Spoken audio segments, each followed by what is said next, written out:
What we want to do today in Red Glasses is to review what we've been talking about over the last few months in disciple making.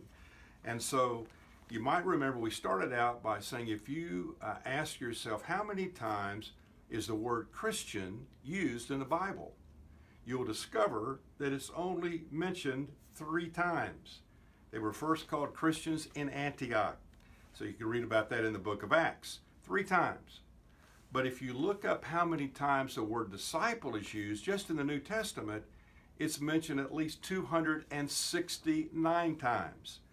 And so if you look all those times up, do your due diligence, throw all that information about disciple in the top of a funnel, out of the bottom of the funnel, drop 3 things the word disciple means in the scripture, in the New Testament. Number 1, a disciple is a learner. A disciple is a learner. And as far as a person who follows Christ, we should never stop learning. But how do you know if you've learned something? All right, get this. Biblically speaking, true learning only takes place when it changes how you live. If all you do is have the information, but it's not changing how you live, if it's not helping you to become more like Christ, Romans 8:29, then you haven't learned it. Number 2, the second thing disciple means is a disciple is a follower. It's one who sticks to Jesus. He's the leader, I'm not. I take my orders from him. He doesn't take his orders from me. And so what this implies is obedience. An individual that desires and commits to being obedient to Jesus.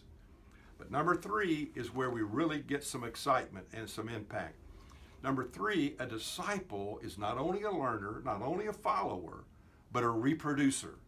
It's an individual that has come to know Christ, who's in the process, an ongoing process of learning, an ongoing process of following Jesus and being obedient to him, and then taking the assignment of Matthew 28, when Jesus said, go therefore and make disciples. Who make disciples? Who make disciples?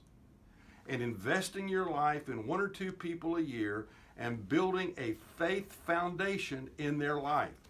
We've highly suggested that you use the 4 priorities as your tool, all based upon the scripture. We all need a roadmap. And so this is the roadmap we highly recommend.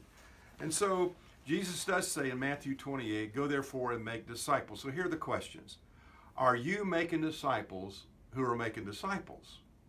Number 2, I believe with all my heart, if in cities and towns all across this country, 25% of the people in your church or in each church would be committed to making disciples who make disciples who make disciples for 10 years, within 10 years, this country could be transformed. So, here it is.